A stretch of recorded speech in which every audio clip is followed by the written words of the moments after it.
मेरा आत्मा रो रहा था जब मेरी माँ और मेरी बहन उस वीडियो को देख रही थी। सोचिए कि एक बेटा जब अपना ताल ठोक के मुझ पे ताव दे के किसी की बेटी को नचवाया होगा, उसकी माँ बहन देखी होगी, क्या लगा। पता नहीं है कि आपको बोलना कहाँ है कि आप यादव हैं। चाहे वसीम भैया को नहीं पता है कि हमको बोलना कहाँ है कि हम मुसलमान हैं। उस समय आप लोग हमको देख के जुड़े कि कोई लड़का है जो बिहार के चंदा के मामला में अकेला खिलाफ में खड़ा हो गया है, बहादुर है। उस समय मेरी माँ बहन का इज्जत से ज्यादा आप लोग मेरी माँ बहन की इज्जत को आप लोग अपना माँ बहन का इज्जत बना लिए। अब मेरे साथ सिचुएशन नहीं हुआ कि अब हमको 500 आदमी का माँ बहन का इज्जत लेना पड़ गया कि जब तुम कहोगे कि लालू यादव चारा चोर थे तो हम बोलेंगे एकदम थे, लेकिन ओकर पहले जगन्नाथ मिश्रा भी थे। लालू जी उस जंगल राज के राजा थे। हम मानते हैं, तुम मानते हो? बोलता है मानते हैं। हम बोलते ये भी मानोगे? आनंद मोहन जैसा लोग उसमें जानवर था जंगल का। या तो मेरे पीछे से जातिवाद हटा दिया जाए, या तो मेरे नाम से पत्रकार हटा दिया जाए, फिर हम दिखाएंगे जातिवाद कैसे होता है, राजनीति कैसे होता है, या समाज है।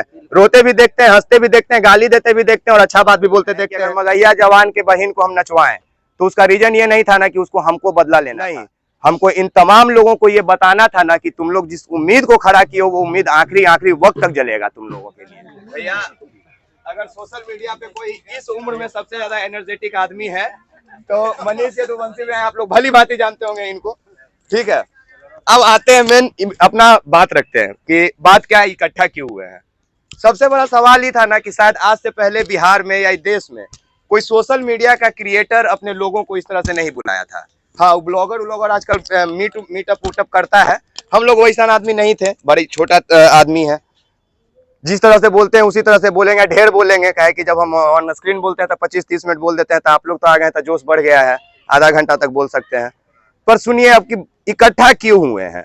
ठीक है, अलग अलग बात रख दिए, वसीम भैया भी बात रखे कि हमारी बात भी होनी चाहिए, सब लोग अपना अपना रखे, किसी को संगठन चाहिए, किसी को शिक्षा में दिक्कत हुआ। पर एक उन सब के बीच में वो बहुत कॉमन सा बात है कि दिक्कत सबको है, चाहे किसी को हो, चाहे कोई हॉस्पिटल में एडमिट होने जा रहा है तो उसको बेड का दिक्कत हो जा रहा है, चाहे कहीं किसी का यूनिवर्सिटी में फार्म रिजेक्ट हो जा रहा है उसके जात के चलते। तो यहाँ पे जात उत का दिक्कत नहीं है, यहाँ पे यादव उदव का दिक्कत नहीं है कि आप यादव हैं तो आपको बेड नहीं मिल रहा है। दिक्कत ये है कि आप गलत जगह अपना यादव जाके बता दे रहे हैं कि आप यादव हैं। आपको पता नहीं है कि आपको बोलना कहाँ है कि आप यादव हैं। चाहे वसीम भैया को नहीं पता है कि हमको बोलना कहाँ है कि हम मुसलमान हैं, बहुत लोगों को नहीं पता है। वीर आदित्य भैया हैं, उनको नहीं पता है कि बोलना कहाँ है कि हम दलित हैं। बोलने के लिए प्लेटफॉर्म होना चाहिए, आप पहले बोलिएगा तब लोग सुनेंगे। एक उदाहरण देते हैं, कुछ दिन हुआ एक दिन क्या कि लाल बाबू है यहाँ पे, सिंगर लाल बाबू प्रेमिका है, पीछे है, केशव भी यहीं पे है। हम लोग दिन भर घूमने उमने के बाद रात में घर जा रहे थे, लाल बाबू के फूफा जी शायद थे, बीमार हो गए, वो डेथ भी कर गए। अगले दिन रात में हम पीएमसीएच में लेके गए, एडमिट कराए, बेड उड भी मिल गया। वहाँ पे कुछ बोलने उलने का जरूरत नहीं पड़ा, वहाँ पे बड़ा बढ़िया से बात किए। हाँ सर, गरीब आदमी है, जो वार्डन होता है उसको 200 रुपया ले आके साइड में दे दिए। कह रहे यार तू कहाँ कमाएगा, तुम 200 रुपया ले लो, हमको एगो बेड दे दो। वो बेड पे पेशेंट से पहले इसके फूफा के भाई को ले जाके सुला दिया कि एक पे सूझ जाइए, बेडवा कब्जा रहेगा। एक बार और का बात है कि कुछ दिन पहले एक विकास यादव भैया हैं, वो शायद नहीं आ पाए हैं, अच्छा है, तो भैया उनके एक चाचा दरभंगा से थे, वो आए हुए थे, किडनी में प्रॉब्लम था, बोले कि बेड नहीं मिल रहा है विकास, बहुत लोगों को फोन किए, नेता मंत्री को, कोई फोन नहीं उठा रहा है। हम उस समय खाना खाने मम्मी के पास सामने बैठे ही थे, और अब घर जाते तो माँ बाप सामने बैठ के खाना खिलाता है। तो सौरभ भैया हैं यहाँ पे, IGIMS के अभी डॉक्टर कर रहे हैं वहां से, अब पता नहीं भीड़ में कहाँ है, अभी मिले हैं। हाँ देखिए पीछे हैं। हम खाना खाते खाते 11:30 बजे रात में उनको फोन लगा दिए। हम बोले कि सौरभ भैया देखिए ना, ऐसा ऐसा बात है, एक आदमी है और उनको बेड चाहिए। रात का 11:15 बज रहा था सौरभ भैया। अब सौरभ भैया 11:15 बजे रात में बोले हमको 2 मिनट का टाइम दो। 2 मिनट में ये फोन पहले मधुबनी गया, हमको मधुबनी से रैंडम आदमी फोन किए, बोले विकास बोल रहे हो, बेड चाहिए। हम बोले जी भैया। तो तुम टेंशन काहे ले रहा है, 5 मिनट का समय दो। 3 मिनट के अंदर वापस हमको IGIMS के ऑपरेशन थिएटर से डॉक्टर साहब फोन करते हैं कि हम ऑपरेशन थिएटर में हैं, बेड इंतजार कर रहा है, तुम खाली जाके मेरा नाम बताओ। हमको कुछ नहीं करना पड़ा, हम जब तक अपना खाना फिनिश करते, अपने गाड़ी को निकालते, तब तक पेशेंट के लिए बेड इंतजाम हो चुका था। हम जाने के बाद उनको बेड पे लिटा दिए। करना क्या था कि हमको अपने आदमी से जुड़ना था, हमको अपने आदमी को समस्या बताना था कि हमको बेड चाहिए और आपको ये बात जानकारी होना चाहिए। लेकिन हम लोग बोल ही नहीं पाते हैं, कई लोग नहीं बोल पाते हैं क्योंकि कई लोग आपस में टूटे हुए हैं। यहाँ पे आज आप लोग सभी लोग आए हैं, सब लोग एक्सपोज मीडिया के विकास राज की वजह से आए हैं। सब हम अपना बात पे आते हैं कि विकास राज कट्टर जातिवाद कैसे बन गया। ढेर सारा कैमरा ऑन है, कई को लाइव कर ले होगा, ये हो सकता है बोलेंगे तो अगला दिन बवालो लिखल है। कोई बात नहीं। मेरे साथ क्या सिचुएशन है कि विकास राज यादव बन के तो एक्सपोज मीडिया शुरू नहीं किया था।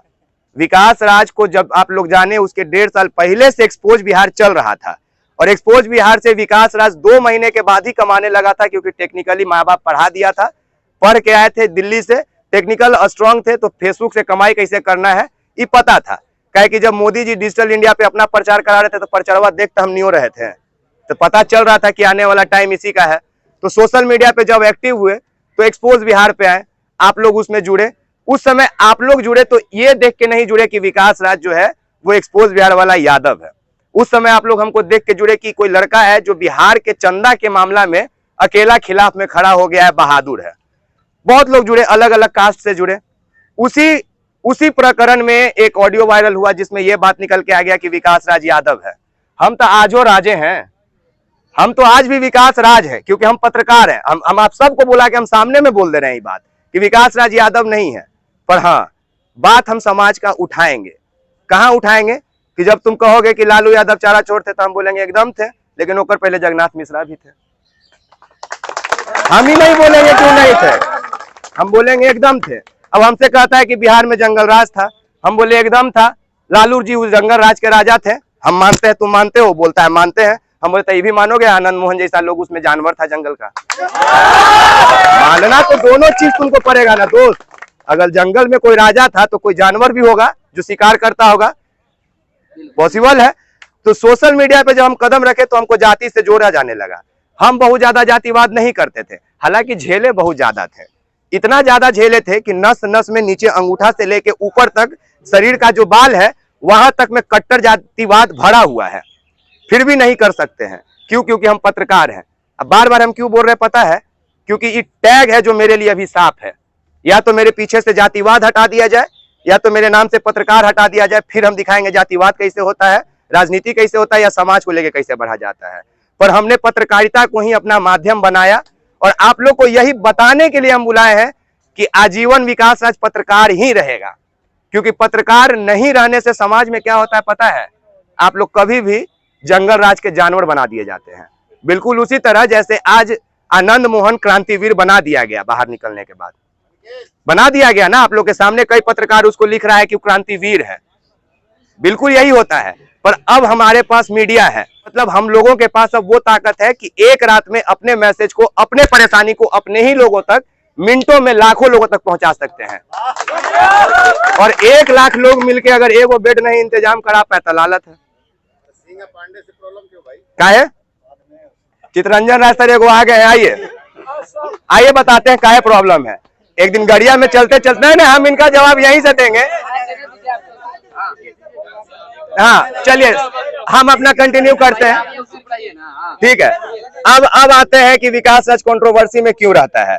तो विकास राज के साथ सिचुएशन ही है, लेटेस्ट एग्जांपल समझिए, बहुत दूर नहीं जाएंगे कि काहे लगभग चीज एक्सपोज मीडिया पे आप लोग देख ही ना लेते हैं, रोते भी देखते हैं, हंसते भी देखते हैं, गाली देते भी देखते हैं, और अच्छा बात भी बोलते देखते हैं। तो वो चीज सुनिए जो नहीं सुने हैं। अब जैसे मगहिया जवान वाला अभी एगो निकल के मसला आया जिसमें हम स्टेज पे नाच दिए। यार मेरा आत्मा रो रहा था जब हम नाच रहे थे, मेरा आत्मा रो रहा था जब आप लोग लिख रहे थे कि जियो से तुमने गर्दा उड़ा दिया। मेरा आत्मा रो रहा था जब मेरी माँ और मेरी बहन उस वीडियो को देख रही थी। आपको क्या लगता है? मेरे घर में 3 बहन है, तीनों बहन अभी जॉब कर रही है। 2 सचिवालय में पोस्टेड है, मेरे दोनों जीजू गवर्नमेंट जॉब में है, और मेरी छोटी बहन आंख की डॉक्टर है। इंस्टाग्राम मेरी माँ चलाती है, और हम सोशल मीडिया पे छुप जाएंगे। सोचिए कि एक बेटा जब अपना ताल ठोक के मुझ पे ताव दे के किसी की बेटी को नचवाया होगा, उसकी माँ बहन देखी होगी, क्या लगा होगा? कुछ लगा होगा ना। पर हमने अपना सम्मान का मान अपमान सब खो दिया। क्यों? क्योंकि उस समय मेरी माँ बहन का इज्जत से ज्यादा आप लोग मेरी माँ बहन की इज्जत को आप लोग अपना माँ बहन का इज्जत बना लिए। अब मेरे साथ सिचुएशन नहीं हुआ कि अब हमको 500 आदमी का माँ बहन का इज्जत लेना पड़ गया, सम्मान के लिए उसके इज्जत के रखवाली करने का जिम्मा दे दिए। क्योंकि अब मेरे ऊपर प्रहार होता है, अब केशव के ऊपर प्रहार होता है, अब आदित्य के ऊपर प्रहार होता है, अब वसीम के ऊपर प्रहार होता है। तो अब समाज ये नहीं देखता है कि के ऊपर प्रहार नहीं होगा जी। सर अगर आप अभी रुक जाइए, नहीं अभी रुक जाइए, ठीक है, सब ठीक है, अभी रुक जाइए, ठीक है। अब यहाँ पे बात यहाँ पे ये आ जाता है कि अगर मगहिया जवान के बहन को हम नचवाएं तो उसका रीजन ये नहीं था ना कि उसको हमको बदला लेना था, नहीं, हमको इन तमाम लोगों को ये बताना था ना कि तुम लोग जिस उम्मीद को खड़ा किए हो वो उम्मीद आखिरी आखिरी वक्त तक जलेगा तुम लोगों के लिए, और सब कुछ बेच देंगे पर आप लोग के मान सम्मान पे बात नहीं आने देंगे, क्योंकि हम वीडियो नहीं बनाते कुछ नहीं होता। ठीक है, वो 2 दिन और वीडियो बनाता, हम गाली सुन लेते।